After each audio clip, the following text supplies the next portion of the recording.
BTech, BBA మరియు MBA కోర్సులు 15+ years experience ఫ్యాకల్టీతో పాటు placement guarantee. Kishkinda university, Ballari. నమస్తే వ్యూస్.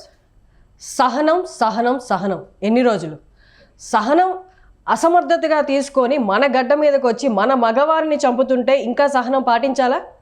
అవసరం లేదు. అందుకే మనం దాడి చేసాం.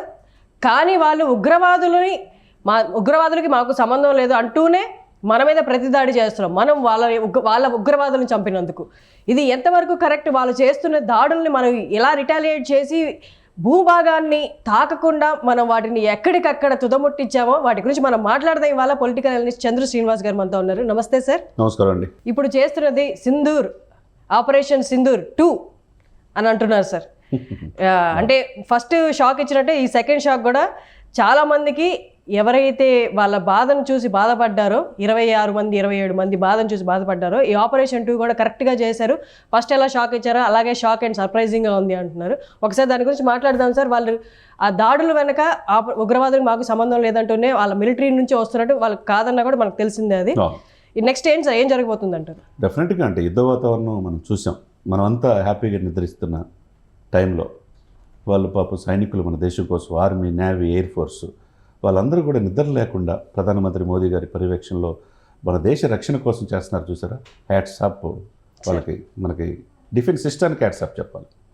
ఎందుకంటే 145 కోట్ల జనాభా అండి. మీరు అన్నట్టు నిదుట ఆ బొట్టును చెరిపేశారు వాళ్ళు. పాకిస్తాన్ చేసిన తప్పు 26 మందిని మీ మతం ఏంటి అని చెప్పి నిర్దాక్షిణ్యంగా కాల్చేసింది తప్పు కాదా?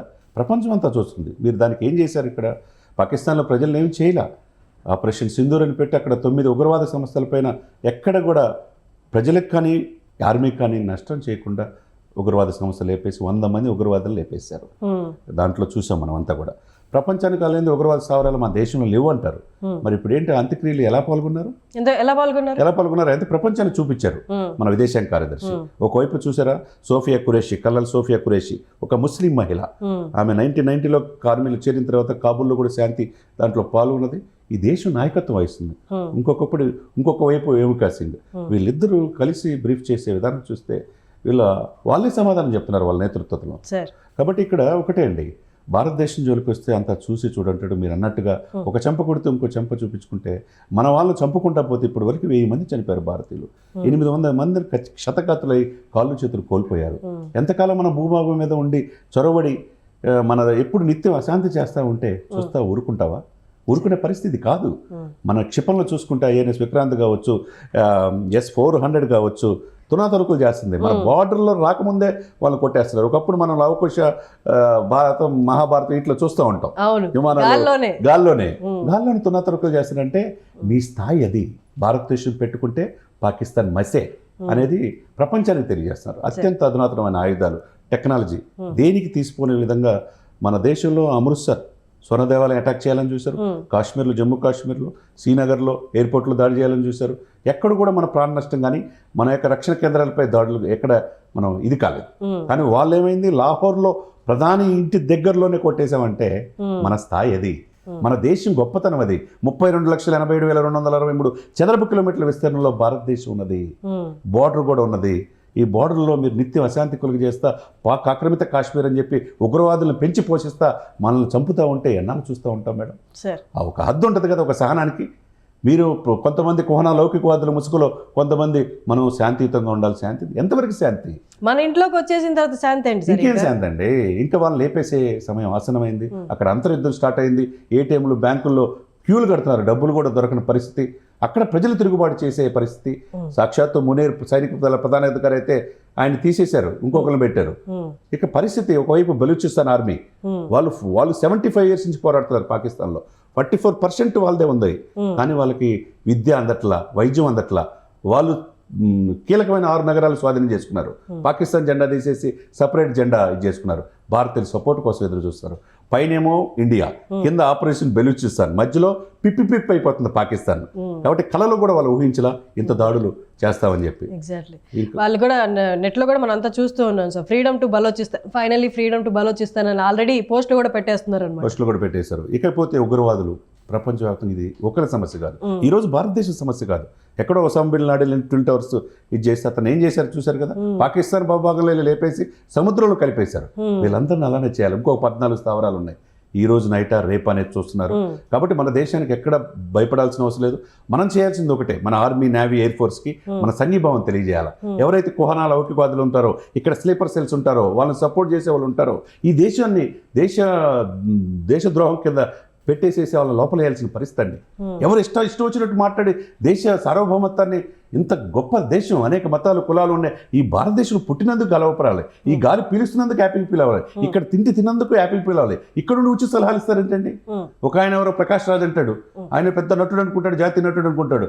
ఆయన ఏమంటాడు, పాకిస్తాన్ నటుల్ని నిషేధించ విధించకూడదు అంటాడు. వీడు మనిషి పశువు అంటాం. ఒక విశ్లేషకుడు బాధేస్తుంది. ఇతను ఇక్కడ భూభాగంలో తింటా, ఇక్కడ టికెట్ నీకు సినిమా టికెట్ తెగితే కదా మీరు నేను చూస్తే కదా అతను హీరో క్యారెక్టర్ ఆర్టిస్ట్ అయ్యేది. ఆయన జాతీయ నటుడా? ఆయన పాకిస్తాన్ నటులను సపోర్ట్ చేస్తారా? నిన్నటి రోజు చూసారా, వాళ్ళ యొక్క మొత్తం వెబ్ సిరీస్తో సహా మొత్తం కూడా ఆపేశారు. ఓటీటీస్ మొత్తం ఆపేశారు. ఆ హీరోయిన్లతో ఇక్కడ నటిస్తారు, ఇక్కడ హీరోయిన్లు లేరన్నట్టు కొంతమంది.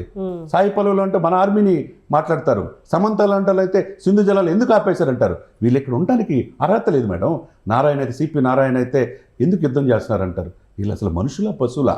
ఏ దేశంలో ఉన్నాం? ఈ గాలి పీల్చుకుంటే, ఈ నేల మీద ఉండా, ఇక్కడ తింటా భారతదేశం గొప్ప దేశంలో నీకు ఇంత స్వేచ్ఛ. Article 14, article 21, article 17, right to freedom of expression everywhere in India, right to speech. మీరు మాట్లాడొచ్చు, కానీ ఇతరుల మనోభావాలు దెబ్బతినకుండా మాట్లాడాలా.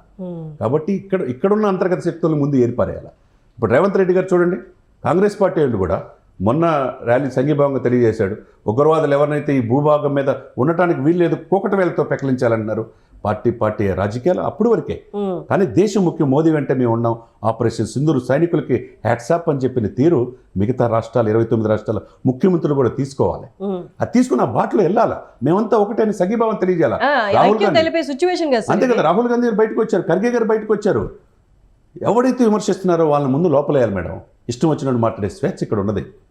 అటువంటి స్వేచ్ఛని తీసేయాలా. ఇక్కడ భారతదేశం కంటే మన వాళ్ళం గొప్ప వాళ్ళం కాదు, భరతమాత కంటే మనం గొప్ప వాళ్ళం కాదు. ఏం ఆశించండి, 23 సంవత్సరాలకి ఉరికమ్మని ముద్దాడాడు భగత్ సింగ్ గారు, భగత్ సింగ్, రాజగురు సుఖ్దేవ్ ఎందుకు చనిపోవాలా? 26 సంవత్సరాలు అల్లూరి సీతారామరాజు ఎందుకు చనిపోవాలా? సర్దార్ వల్లభాయ్ పటేల్లోని దేశం పరిపాలించారు. ఈ రోజున అభినవ సర్దార్ వల్లభాయ్ పటేల్ లాగా మోదీ తీసుకున్న ప్రతి స్టెప్పు భారతీయ ప్రజల కోసమే.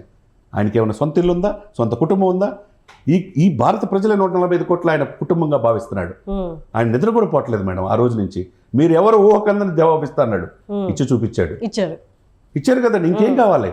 ఇంకా వాళ్ళు ఏంటంటే 4 రోజులు తలుచుకుంటే, భారతదేశం తలుచుకుంటే ప్రపంచ చిత్రపటంలో పాకిస్తాన్ అనేది ఉండదు. ఒక 100 సంవత్సరాలు సరిపోయే ట్రీట్మెంట్ ఇస్తున్నారు ఇప్పుడు ఆల్రెడీ. ఒక 100 సంవత్సరాలు గుర్తుండేది విధంగా మనం 1971 నుంచి ఇప్పటి వరకు మనం చూడలా. మనకంటే ముందు జనరేషన్ చూసింది, మన బిడ్డలు చూడలా. ఇప్పుడు ఏం చేయాలంటే మేడం, ఇది ఐపీఎల్ గేములు కాదు, లేకపోతే బెట్టింగ్ యాప్లు కాదు, లేకపోతే ఇంకొకటి దువ్వాడు శ్రీనివాసులు ఈ కాదు, లావణ్యాలు, రాజతరులు ఈ కాదు ఇక్కడ కావాల్సింది, లేకపోతే అఘోరీలు కాదు ఇక్కడ కావాల్సింది. దేశ రక్షణ, ఆర్మీ, నేవీ, ఎయిర్ ఫోర్స్ ఏంటి, ఎందుకు దేశం కోసం పనిచేస్తుంది. కళ్ళమ్మటి నీళ్ళు వస్తాయి మేడం. నిద్ర కూడా పోలేని పరిస్థితిలో ఉన్నాం. వాళ్ళు -°C మన కోసం ప్రాణాలు వదిలిపెడతా ఉంటే మనం హ్యాపీగా ఏసీలో పడుకుంటున్నాం మేడం. వాళ్ళకంటే మనం గొప్ప వాళ్ళం కదా. మన జనరేషన్కి ఏం తెలియాలంటే ఆగస్టు 15 జనవరి 6 చాక్లెట్లు పంచడం కాదు, ఈ దేశం కోసం అమరులైన వాళ్ళని త్యాగదనుల గురించి తెలియాలి. మన ఆర్మీ గొప్పతనం తెలియాలి. మన డిఫెన్స్ ప్రపంచంలోనే 4th ప్లేస్లో ఉన్నది. దీనికోసం ఎంత 40,000 కోట్లు బడ్జెట్ కేటాయిస్తున్నారు. ఈ దేశం కోసం అమరులైన అనేక మంది. 6 సంవత్సరాలు అజిత్ కుమార్ దోవల్ పాకిస్తాన్లో బ్రాహ్మణుడి ముస్లిం వేషంలో 6 సంవత్సరాలు ఏజెంట్గా పనిచేశాడు. అటువంటి వాళ్ళ కంటే మనం గొప్ప వాళ్ళమా? అబ్దుల్ కలాం గారి కంటే గొప్ప వాళ్ళమా? మిస్సైల్ మ్యాన్ 1998 మే 11, 13 అణుపరీక్షలు చేసి ప్రపంచానికి భారతదేశం ఏందో చూపించగలిగారు అబ్దుల్ కలాం నేతృత్వంలో. ఆ రోజు అటల్ బిహారీ వాజ్పేయి గారు ఉన్నారు. ఆ తర్వాత మనం అమెరికా ఉపగ్రహాలు కూడా పసిగట్టలేనంతగా మనం 7వ తారీఖు నైట్ 1:44 ఆపరేషన్ చేసామంటే భారతదేశం గొప్పతనం ఇప్పటికైనా ప్రపంచం తెలుసుకుంది. 142 దేశాలు భారతదేశం మద్దతు ఇస్తున్నాయంటే ఉగ్రవాదాన్ని కూకట వేలతో పెకిలించి వేయాలని మోదీ ఆకాంక్షని అందరూ అదే బాటలో వెళ్తున్నారు. అంతేగాని దీనికి టర్కీ, ఇరాన్, చైనా లాంటి 2-3 దేశాలే పాకిస్తాన్కి. రేపు పరిస్థితి, మీ పరిస్థితి కూడా అదే ఆలోచించుకోవాలా. కాబట్టి చీడపురుగు ఎక్కడున్న చీడపురుగే తీసుకొచ్చి ఇంట్లో పెట్టుకుంటే మన ఇల్లే కొల్లవుతుంది. అవునండి. ఇప్పుడు POK, పాక్ ఆక్రమిత కాశ్మీర్ కూడా స్వాధీనం చేసుకోవాల్సిన right time, right decision Modi గారు తీసుకుంటారు. ఆ నమ్మకం ప్రతిపక్షాలకు కూడా ఉంది.